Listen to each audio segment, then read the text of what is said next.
Do you know what time it... Are you Somadina?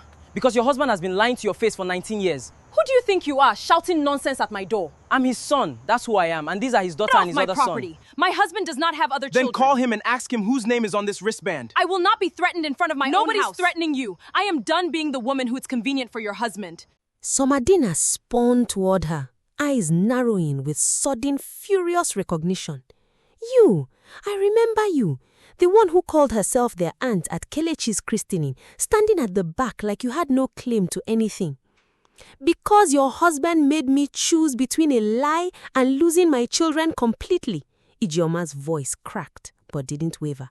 So don't you dare stand there outraged at me when the real deception has been sleeping in your bed for the last 12 years.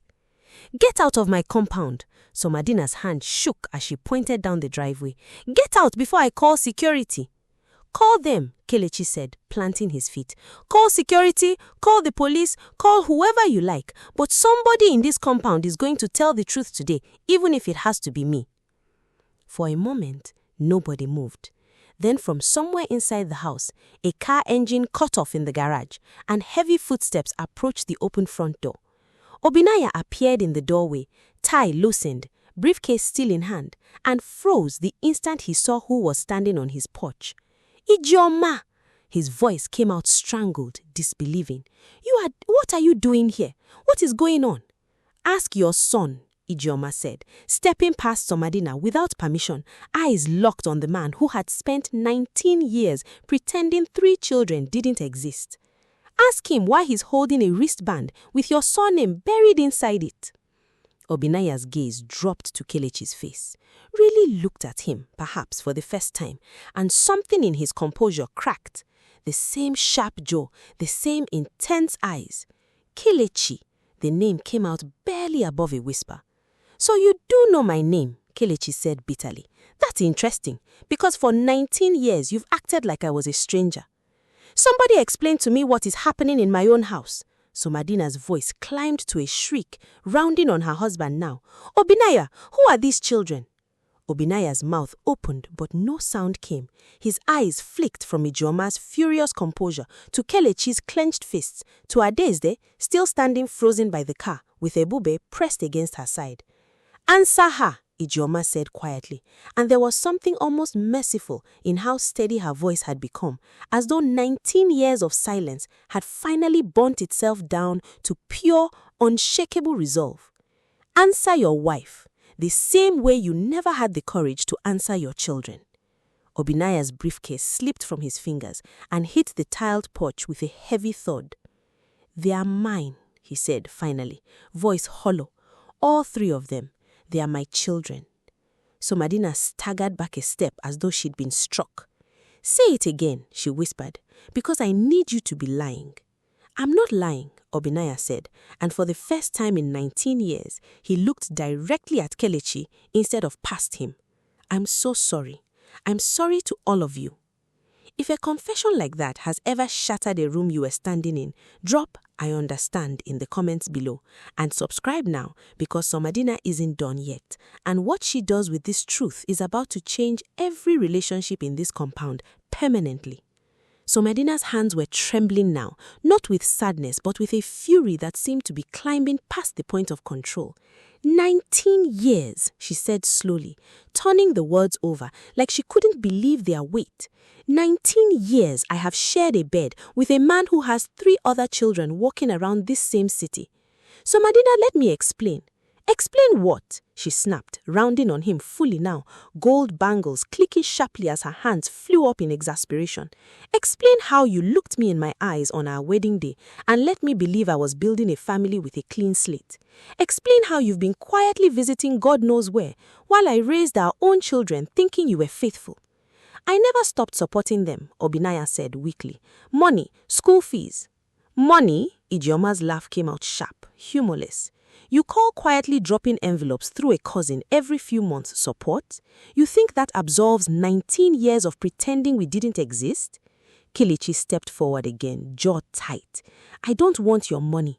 I never wanted your money. I wanted a father who wasn't ashamed to claim me. Obinaya flinched like the words had physically struck him.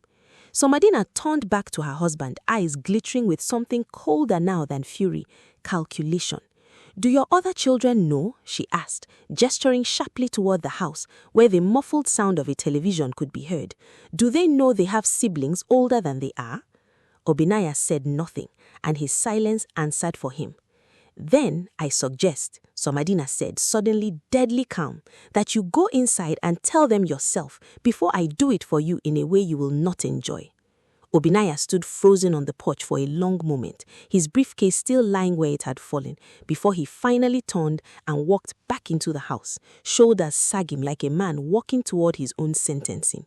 Somadina followed close behind him, arms crossed tight against her chest, leaving the front door wide open behind them. Ijeoma hesitated at the threshold, glancing back at Kelechi, Adaeze, and Ebube still gathered near the car. "Stay here," she said quietly. "Let me see what's happening first." "No," Kelechi's voice was firm. "We've hidden in the shadows of this family for 19 years, Mama. I'm not doing it anymore." The word landed strange and new in his mouth, "Mama," but he didn't take it back, and Ijeoma's eyes glistened at the sound of it, even in the middle of everything falling apart around them. Inside, the living room held two children, a boy of about 11 and a girl of about 9, sitting cross-legged in front of the television, oblivious to the storm that had just walked through their front door. They looked up in confusion as their parents entered, followed by 4 strangers. "Daddy?" the little girl asked, glancing between the unfamiliar faces. Obinaya knelt slowly in front of his 2 younger children, his hands trembling as he reached for words he spent 19 years avoiding. "Toby, Zainab, I need to tell you both something very important, and I need you to listen carefully." Somadina stood rigid behind him, arms crossed still against her chest, watching with an expression caught somewhere between vindication and heartbreak. "These are your brothers and your sister," Obinaya said finally, gesturing toward Kelechi, Adaeze, and Ebube, "older than you. I should have told you about them a long time ago, and I'm sorry that I didn't." The boy, Toby, frowned in confusion. "We have other brothers? Since when?" "Since always," Kelechi said, unable to keep the bitterness fully out of his voice, though he softened it slightly, seeing the boy's genuine bewilderment. Zainab's small face crumpled, not with anger, but with the simple hot confusion of a child encountering something too large for her to process. "Why didn't you tell us, Daddy? Were you ashamed of them?"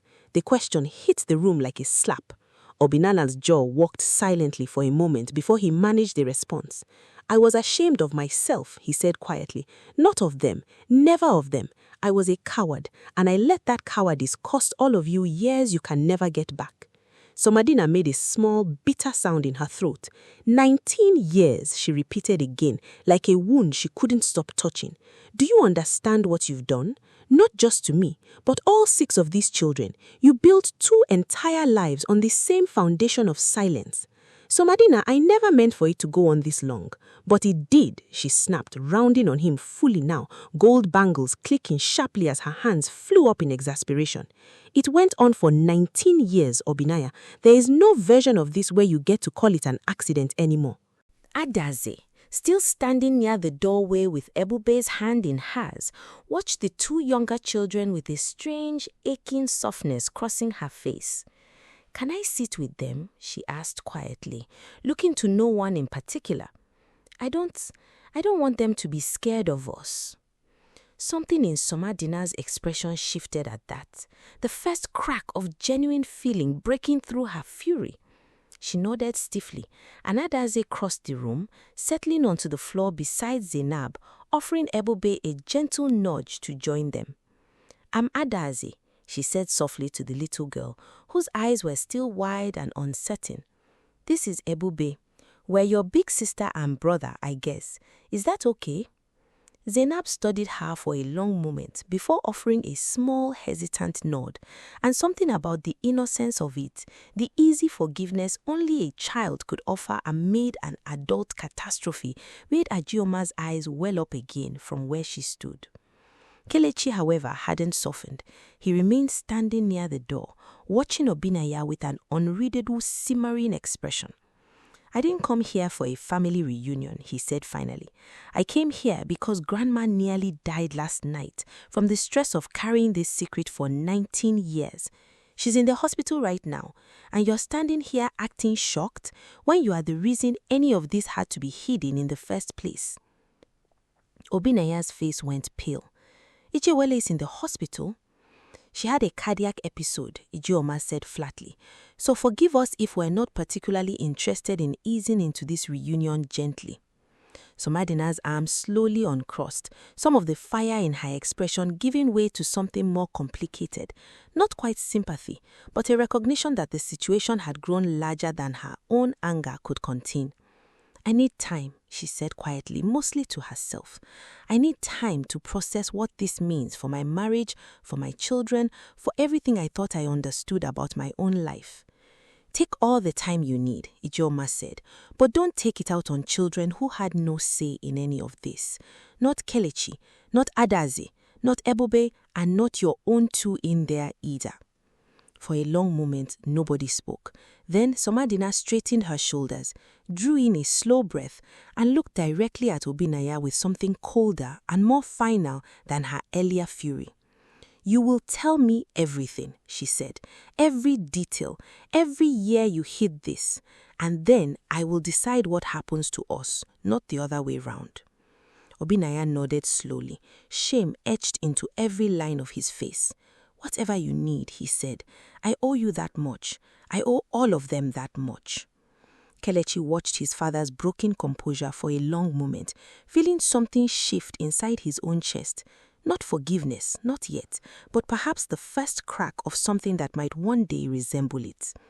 Grandma is asking to see you, Kelechi said finally, voice quieter now. She wants to see her son-in-law before anything else happens.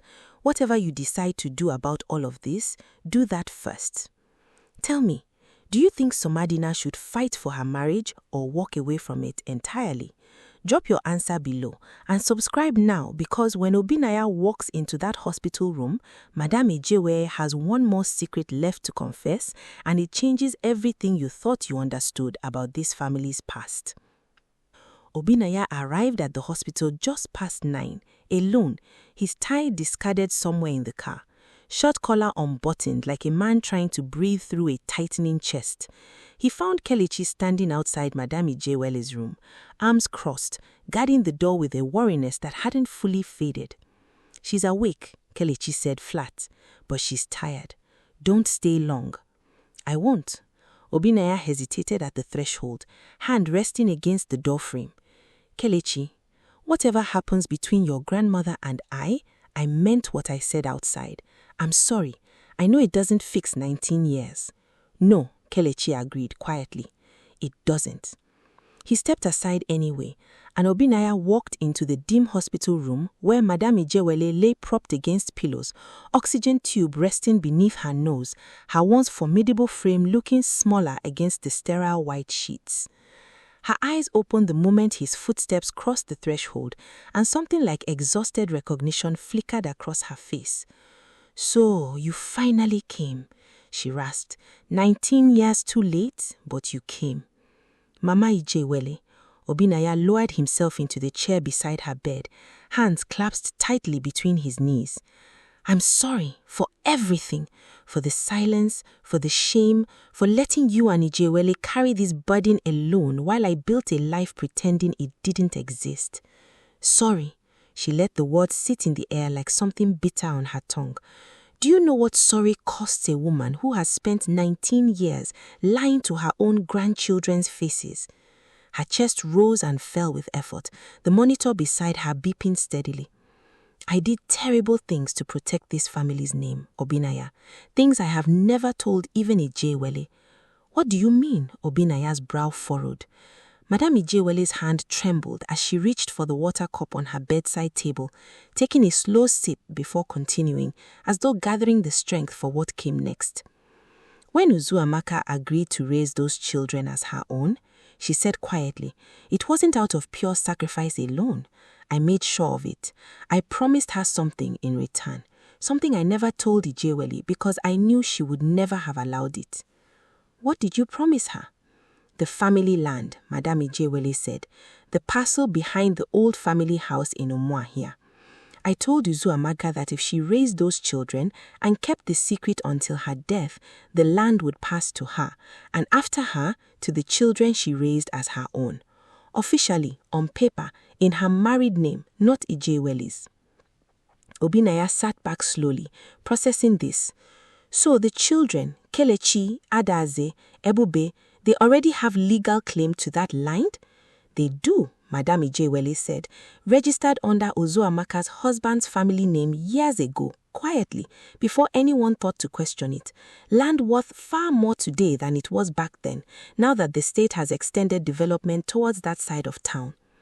Does Emeka know this? Obinaya asked, referring to Uzuamaka's husband. Emeka knows there is land, Madame Ijewele said. What he does not know is that his brother, Nnamdi, has been spending the last 2 years trying to have that same land reclassified as unclaimed family property, to be redistributed among the wider family instead of passed down through Uzuamaka's branch alone.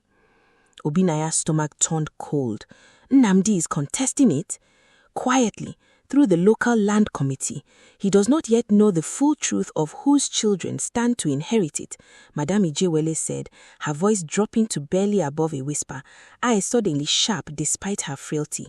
But the secret becomes known outside these walls.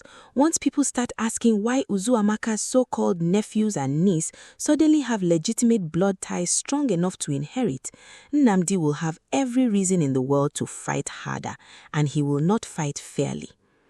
The monitor beeped steadily in the tense silence that followed. There's something else, Madame Ijewele said, her hand suddenly gripping Obinaya's wrist with surprising strength, eyes wide with something that looked almost like fear. Something Nnamdi already suspects but does not yet have proof of. Something that if he finds it before we do...